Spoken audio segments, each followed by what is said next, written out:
In today's video, we're going to be reacting to the latest strange and more questionable clips that I could find on TikTok. Let's get into it. Most people will never be able to zoom into the sun this close because it costs about a $40,000 setup with the lenses and fancy camera. This is not AI. This is the sun. Now, some will call it solar flares. All I know is this thing looks like a freaking organism. And if they're lying about the moon landing, if they're lying about space, if they're lying about the nature of our reality, then you can also imagine we may have been lied to about the sun. This is footage of the sun with a whole bunch of basically sunglasses on the freaking lens of the camera to be able to see it in detail. A ball of gas and fire, I'm not sure. It actually looks like a molecule or some type of organism with a microscope. And I don't think that this is 93 million miles away either. That is almost 100% guaranteed a complete lie. Now, the other thing is, if the Earth has its own consciousness, some people call it Gaia or Mother Earth, it has its own consciousness, microcosm to macrocosm, then would it make sense that the sun is an inanimate object, or that it too is sentient and some form or another living? Because crystals, Nikola Tesla said, are also living. We just don't understand them. I wonder. All I know is a ball of fire, I don't know, maybe it's pure light, perhaps it's a portal. Remember, you got to unlearn all the things you think you learned. Look at this frickin' thing, man. That's the sun. That's really incredible to look at, and it is really hard to believe that that's real. It does almost look like some kind of organism. This man might have encountered a literal zombie. Don't do what he's doing. He is provoking the dead. Something's coming to him, and it does not look happy. That's not a human being. Human beings don't move like that. Run away. Your best bet. Remember, don't taunt things you don't understand, especially things you aren't certain aren't human.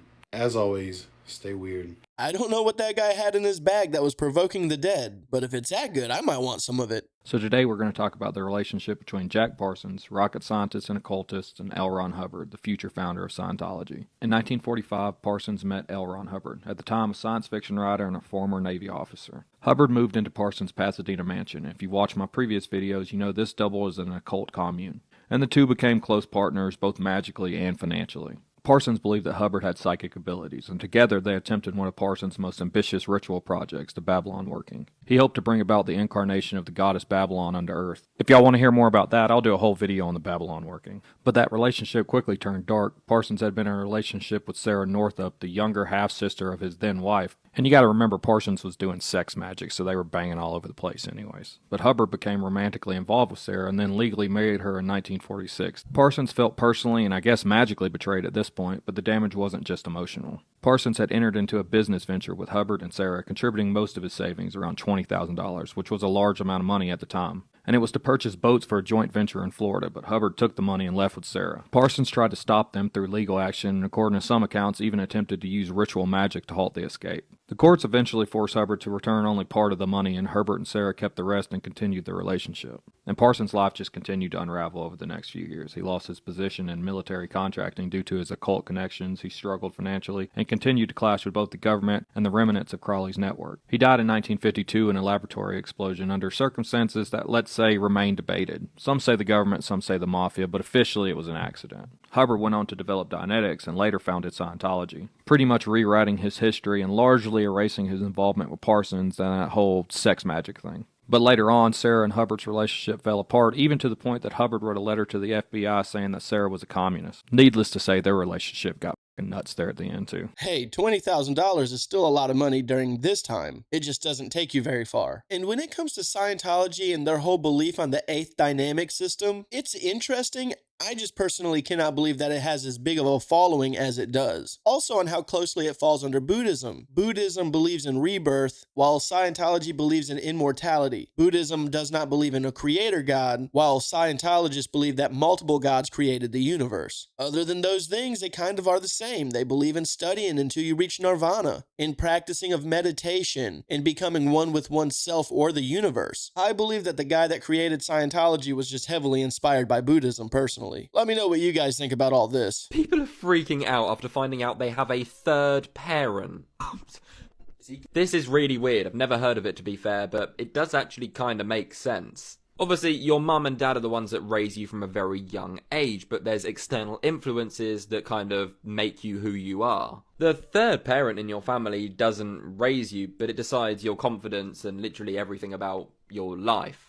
This is known as the observational parent. You might have had one, you might even be one yourself and wouldn't even know. It's basically the random adult who was the most influential to you when you were first growing up and you learned things from. This could have been a teacher, a neighbour, your aunt, even one of your dad's best mates, who knows. Or for a lot of people it's even often TV shows and people who they idolise. This third parent then essentially becomes like a template for you to build off and kind of shapes your personality in a way. Craziest part is most people wouldn't even have ever known this, and you will never know who the third person actually is that influenced you. But you've got kids now coming out with American accents in the UK because they're watching someone on Disney Channel all the time. Or kids copying an actor's mannerisms from a TV show that they're watching all the time. So it does make complete sense, but it's absolutely mental. It actually does make a lot of sense. I definitely know for a fact my third parent was my grandfather. He basically raised me more than anyone. Taught me how to farm, cook. Basically, my grandfather taught me everything when it comes to farm style living, and I adapted his personality as well. So let me know in the comments, who was your third parent? Hey, if you haven't done so already and you're enjoying the show,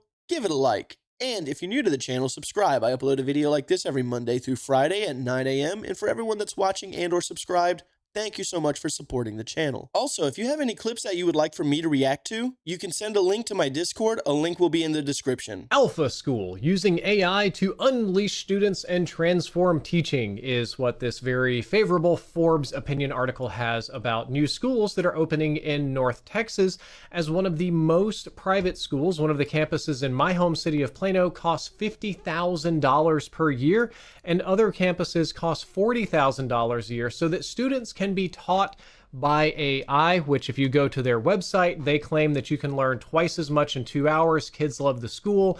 They learn life skills. You're going to set them up for success in the future.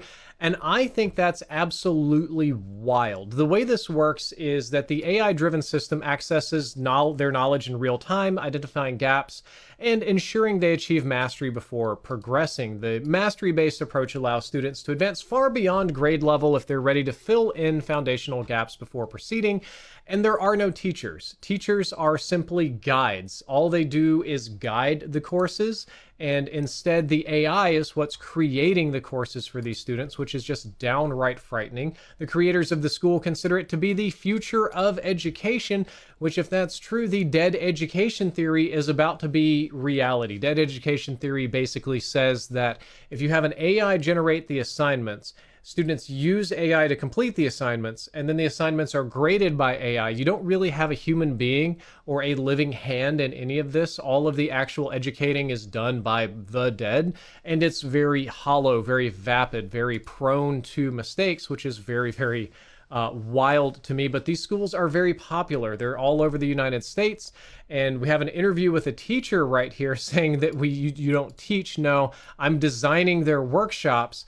But it's also depressing that these high-end private schools can afford to pay teachers, or the guides, $100,000 a year plus benefits, whereas regular government-funded public schools can't seem to manage that, yet the kids here probably aren't really going to be learning anything. They're just taking lessons from an AI, which is frightening to me. I mean, if they're really going to go that route, what's the point of even going to school? There's going to be AI language models that are capable of doing just that without needing to go to a $50,000+ a year school, if that's the route they want to take, which I do not agree with. I think learning about AI and figuring out how to dive deeper into it to help assist with jobs is a good thing to learn, because there's a lot of utilization that can be had with AI. But this is basically just copy and paste, very little information being taken in and very little information being given. At least it seems like that on the outside. I've never experienced this schooling or going through this kind of training, so I really do not know what it's like. But in theory, it does not sound good. It sounds like a lack of education. And for the people that do go through these classes and that are answering questions with AI, at the end of your class, there should be a paper-written exam that is monitored by teachers with no computers, no phones on the board. You have to answer these questions with pen and paper. That's how I had to do it in school, and I think that's how it should always be done. If you're giving a final test exam, it needs to be done with pen and paper, no electronics allowed. I thought it was easy back in the day when they let us use a calculator. Now it's just a whole nother level. Do you really want to know what microwaving actually does to your food?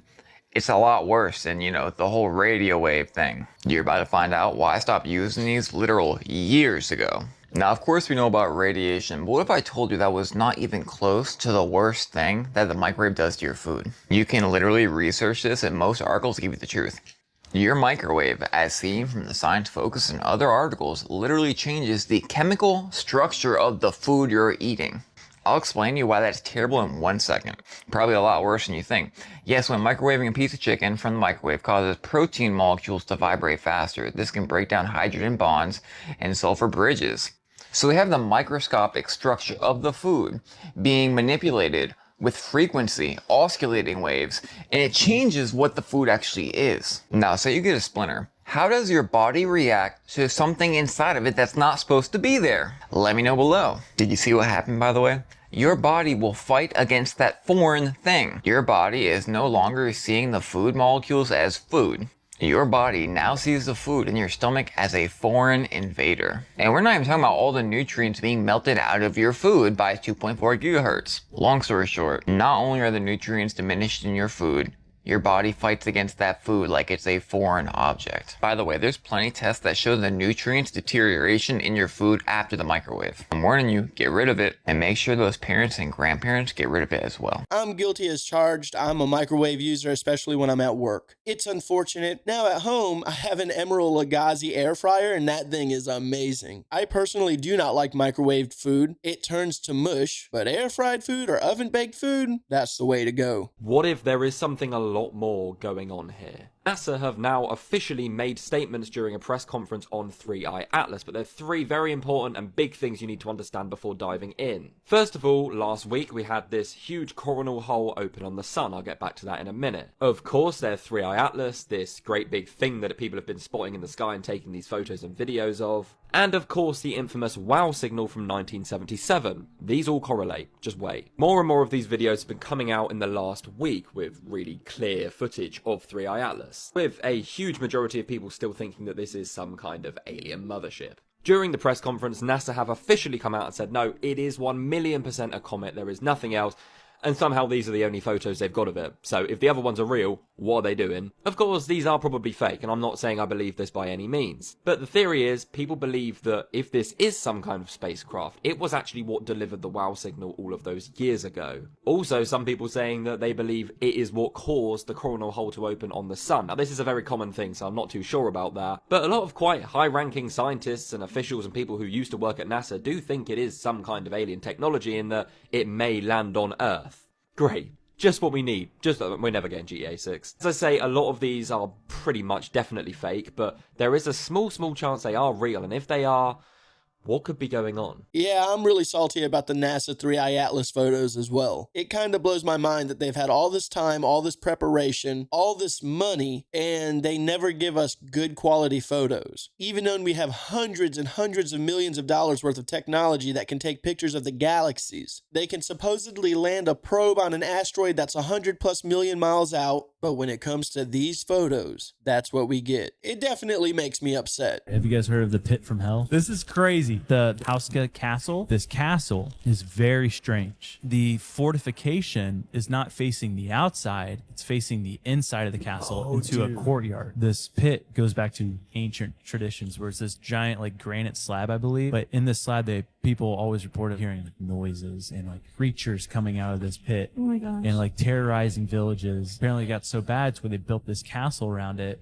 and basically set up all these monks and stuff inside this. And then at one point it became like a prison. They would like give prisoners option like death penalty or lowered into the pit. And stories go that these prisoners were lowered into the pit, and when they came out, they had aged like 40 to 50 years, like just completely grayed, screaming, losing their minds. There's creatures down there, fire. They literally described it as hell. What? These monks and stuff, they were set up around there to combat these demons that were coming out of this pit. And then eventually they just decided to seal it up. But it wasn't until the Nazis took over this castle, reopened the pit, and sure enough, the same occurrences. It described like giant frog-looking men. Then after World War II, when the Nazis were driven out, they sealed it.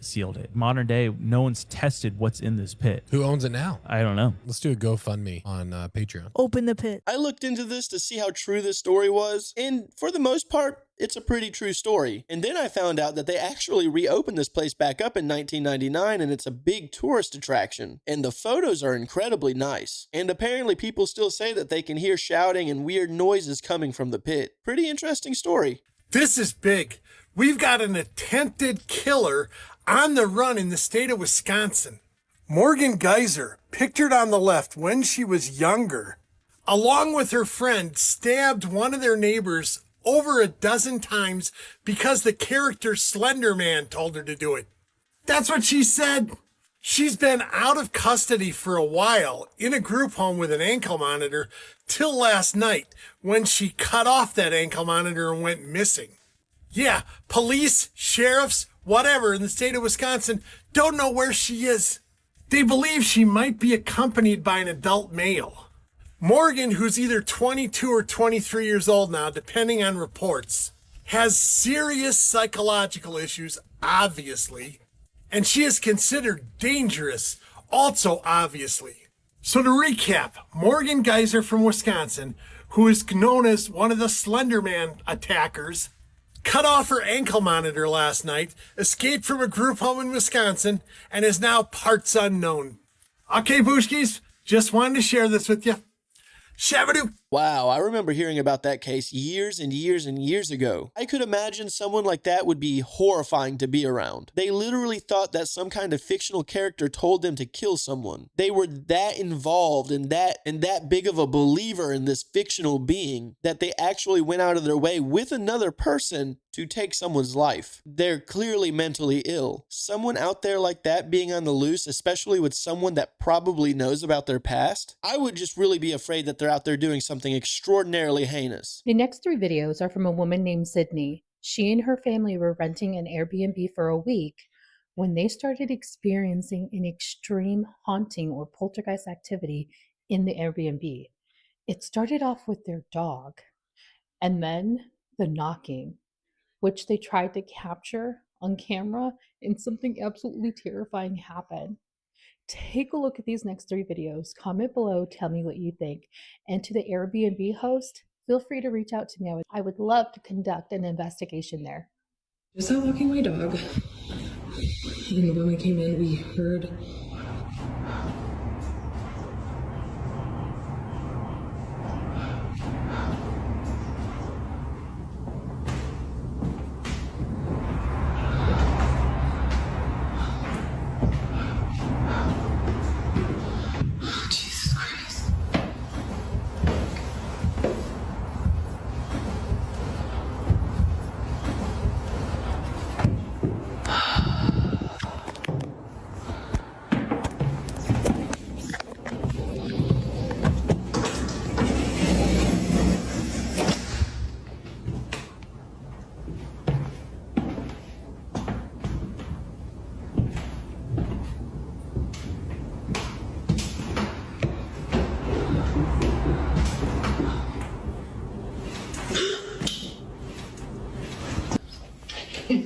scary.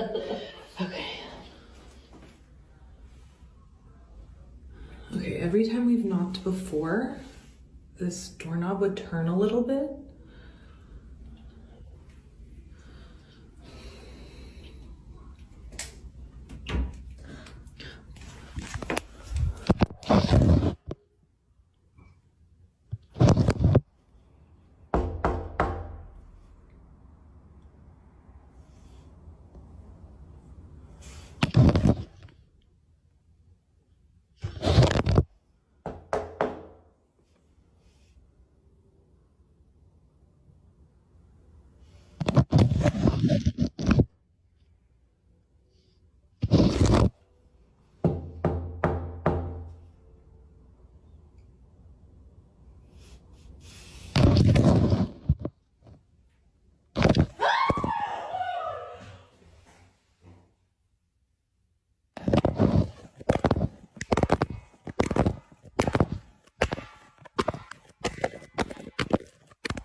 there's no reason for me to go down there. But I'm waiting to start hearing things from coming underneath my house. That's it. I'm out of here. Open the door. Okay. Okay, well, door 2, it's creepy. Yeah.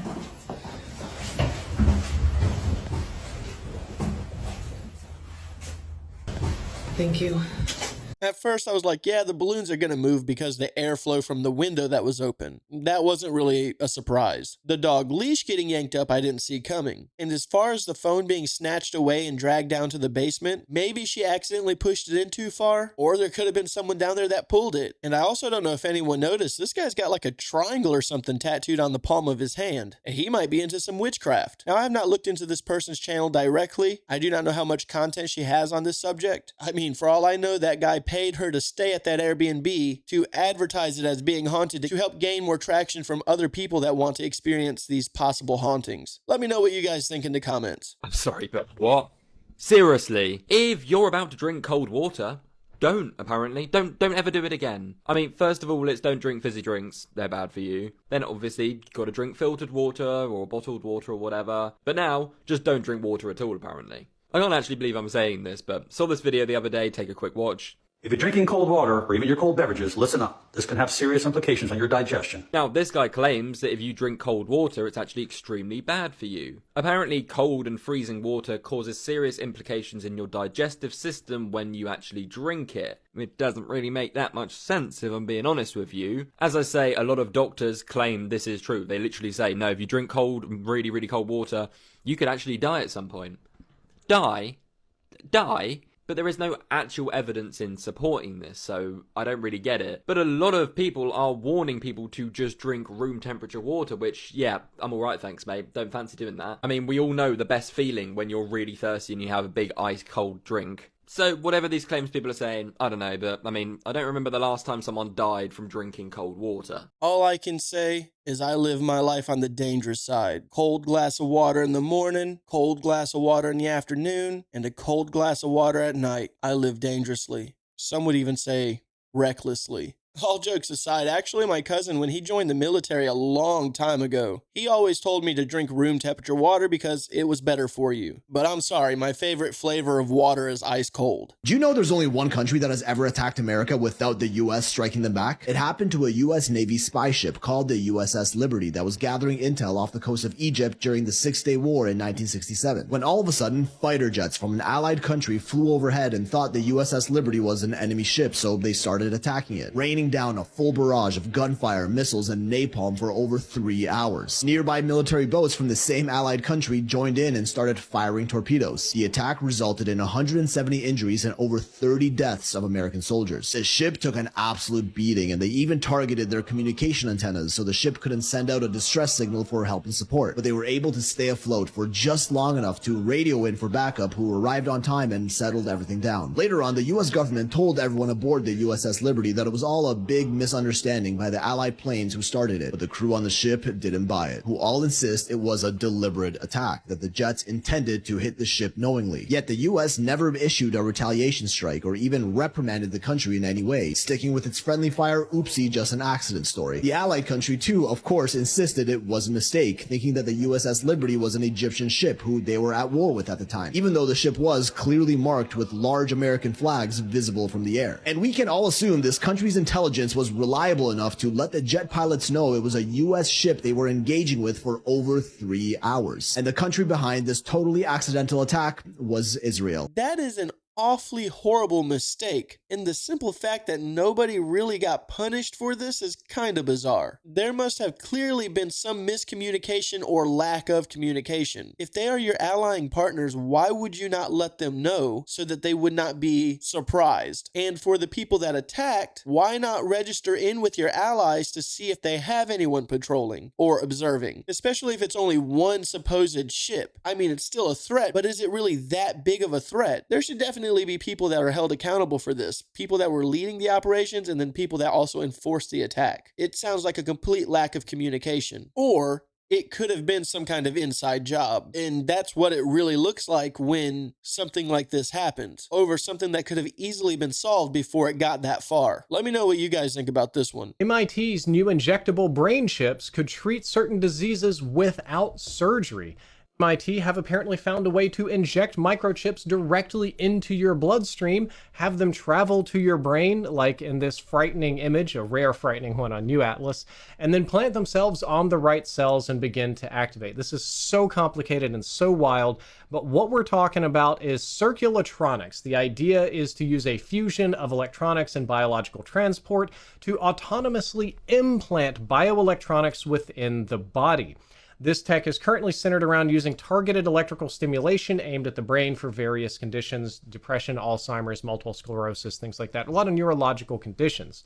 Now, normally you'd have to undergo an invasive surgery to embed electrodes into your brain for this, which obviously risks killing the patient, but this new technology does it very differently. Instead, it involves subcellular-sized wireless electronic devices, which I'm going to scroll down to. You can see in this image, they are smaller than 1/1 billionth of a grain of rice. These are truly cell-sized, dust-sized, little wireless electronic devices that get injected via jab to the arm. And once these tiny chips have been injected, they can autonomously implant themselves on target regions in the brain and power themselves as they drive the electrical stimulation desired. Now, what's crazy about this is the way that they target is they actually mount these small chips to monocytes in order to create a cell electronics hybrid, which you can see in this image here. So they naturally seek out and travel to the regions of inflammation in the body. And what we're mostly looking to do is treat the inflammation, especially if the brain is inflamed. So each one of these little wafer chips is going to be on a monocyte cell that gets injected into your bloodstream that then travels to the right destination. And once it's there, it can be activated wirelessly by shining a laser from outside the body into your head, which triggers the electrical stimulation needed to, I guess, adjust the activity of neurons in the area. And this technology has already been tested, and apparently it works in mice. These little tiny microchips in the bloodstream did go to the brain and did treat neurological conditions in mice. So as wild as it is, I guess it's no longer impossible to have microchips in a syringe. What could possibly go wrong with this? I mean, I'm definitely interested in this study. I am interested in seeing the progression of this because this probably could help Alzheimer's. So only time will tell on this one, but it does seem pretty promising. And the tech that goes behind it is kind of mind-blowing. The video I'm about to show you is probably some of the best Bigfoot footage ever taken. This guy was out on a fishing boat in Ontario, Canada when he caught it. Everything seems normal at first. He's just panning the camera around, getting a nice view of the lake that he's on. But watch on this little peninsula in front of him. It happens rather quickly too, but whatever it is, it's very ape-like. And it has to be pretty big. Now, it could be a costume. And if it is, it's a really good Sasquatch costume. Its arms are also like well past its knees. It's some really good footage though. My question to you is, do you think this is real?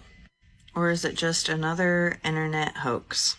Like I said, if it is a costume, it is a really good Sasquatch costume. Let me know your thoughts on this one in the comments, and don't forget to like and follow for more strange content. It does seem like a real video. I do not believe this to be AI generated. Now, that doesn't mean I necessarily believe it to be an actual Bigfoot. It could very well be someone in a costume. But let me know what you believe. Do you think that that was actually a real Bigfoot or someone in a costume? Or even AI? What if I told you AI has always existed? Going deep in this one, boys. Buckle in. Very quick trigger warning before this one as well, because I'm not saying I believe this. This is a theory, but it's pretty mad. AI is insane now. With things like Sora, this is not real. With photos and videos now, you pretty much can't distinguish between reality and AI, and it's only gonna get better and better. But this has only just been released to the public, right? So how long have they had this technology been working in the background before it's been given to us? They're not going to have this crazy invention and just give it to us instantly without going through other parties or whatever. There's no reason why this couldn't have been possible 10 years ago, and we're only getting it now. Of course, technology has advanced a lot, and as far as we're being told, this wouldn't have been possible. That's not what I'm kind of saying here. But we know there are things in the world that we're definitely not told the 100% truth about, and are told some kind of different story later down the line, if that makes sense. When you look into it as well, the first sort of invention of AI was actually back in 1956. Obviously a completely different capacity, but still. So a lot of people do actually believe that, history being written is literal. History was written in a flipping prompt. Maybe certain crazy events that have happened in the past that have changed the way that the world works in a way haven't necessarily happened the way that we thought they did. As I say, this is a very, very deep one. I'm not saying I believe this by any means, but it's a theory. That's for sure. My theory with AI, and has it been around for a while, I think that there's been a version of AI that's been a form of hyperintelligence that's been around for a long time, probably since the 50s or 60s. And at the moment, there probably is some form of super AI out there that they're keeping behind the scenes. One that knocks what we currently have out the water. And I'm talking about it's to the point where it's so advanced that we probably will not see it within the next 20 to 30 years. And whenever they do release that technology to us at that point, they have something that's even further along, but it's a totally different form of AI than what we are familiar with. That would be my guess and or conspiracy to it all. Let me know what you guys think in the comment section. This is probably the most famous reincarnation story that there is, and this is a story of Shanti Devi. Shanti was born in Delhi in 1926, and from the age of 3, she began telling her parents about her previous life, including the town that she lived in called Mutra, which was about 80 miles from where the family actually lived. Shanti always stuck to her story, and if anything, it just became more detailed. She remembered her old name, and she told her parents that she was called Lugdi. She also told her mother that she was born in 1902. The details that she was given was not something a child would pull out of thin air. As Shanti got a little bit older, she told her mum that she used to actually be married. She was married to a man called Kedarnath Chobi. She said that they had a child together, and it was at that moment that Shanti started to remember how she died. She claimed that 10 days after giving birth to her son, everything went black, and the only thing that she remembers after that is being Shanti. By the age of 9, Shanti was still very much insistent on her past life claims. By this point, her family very much believed her, so they decided to write a letter to her former husband to see if he existed. By the way, if you enjoy these types of stories, hit the like and repost, show the page some love.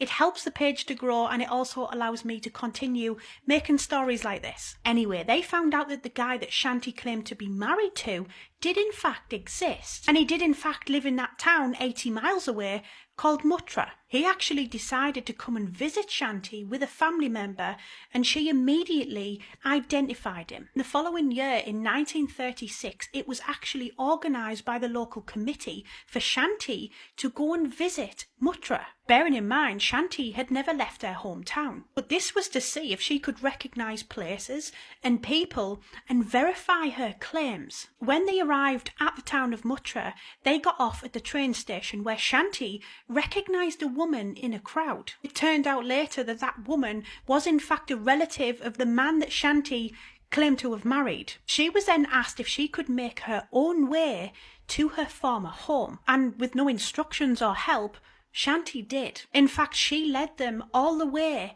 to her former husband's house, pointing out things, buildings and details along the way. Before entering the house, she then gave a detailed explanation of the house, where the bedrooms were, how many bedrooms there were, how many bathrooms there were, and even what the back garden looked like. All of which were absolutely true. Yes, the house had been redecorated, but the layout remained the same. But this is where the story gets crazy. Shanti claims that she actually hid some money in that house. So she took them to the exact spot inside of the house, which was the corner of the room under a floorboard that just so happened to be loose. So they took the floorboard up, and inside of the floorboard they found a jar with a few belongings in, but there was no money. Later in that visit, Shanti's claimed husband did actually come round and admit that he found that jar, and he actually took the money. And the fact that because Shanti knew it was there,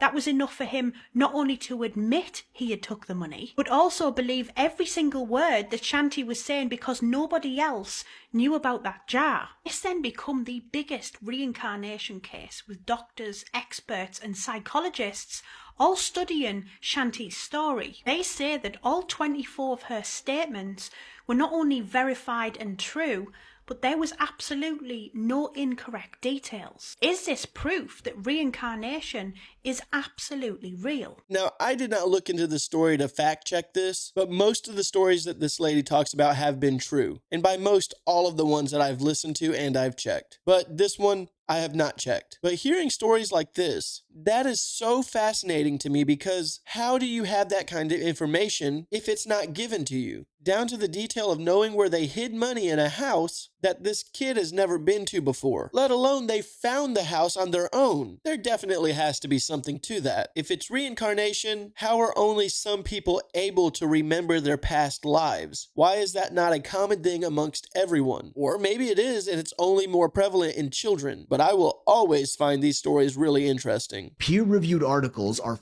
bull.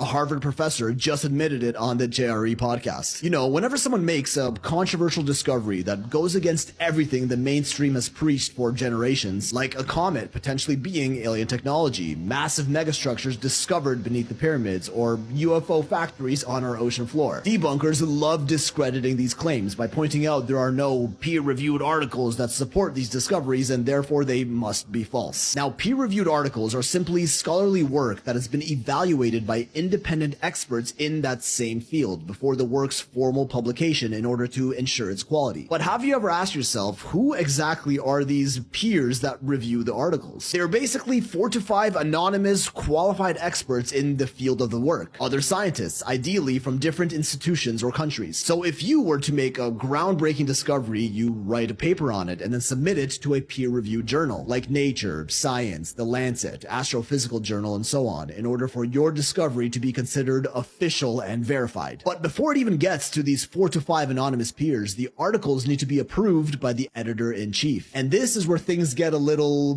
gatekeepy, because Professor Avi Loeb sort of just exposed how corrupt the entire peer review process really is. He's the main guy behind 3I Atlas, the interstellar object passing through our solar system that he claims might be an alien mothership. So he's a legit astrophysicist, and he wrote an extensive scientific paper on 3I Atlas and its peculiar characteristics. Near the end of his paper, he had one line that stated, "The evidence suggests that some intelligence may have designed the trajectory of this object," implying that it might be of alien origin. Might be not. When he submitted it for peer review, the editor reviewed it and straight up told him that they will not publish the article unless he removes that sentence. Yeah, this is some big brother level censorship straight out of the professor's mouth. So now when you hear the experts saying that a certain claim can't be true because it was never published in a peer reviewed journal, we can clearly see there are literal gatekeepers that are preventing those certain claims from even being discussed on a formal academic level, who refuse to send the papers to the peers to review simply because there are claims in the papers that go against everything they've been teaching for centuries. Science and history really does progress one funeral at a time, because these groundbreaking claims then can't be referenced in future articles that build on those finds and further investigation on these anomalous discoveries, forever leaving them as fringe theories that deserve to be mocked and discredited. Like an alien spaceship passing through our solar system, discoveries about the pyramids, intelligence living in our oceans, or advanced ancient civilizations in Antarctica. And you can bet this is happening in every field imaginable. So whenever you hear a groundbreaking new theory isn't peer-reviewed and therefore can't be trusted, chances are the gatekeepers who decide what is fact and what is wild speculation don't want certain information to be public yet, if ever at all. I definitely believe that they gatekeep certain information from being released to the public. And by certain information, truthful information. That's why I never fully believe everything that I read, even if it's coming from dedicated articles. Kind of take what you learn with a grain of salt type of thing. Alright guys, I'm going to go ahead and end today's video. As always, I want to thank you guys for watching these clips with me. If today's your birthday, happy birthday, and if not,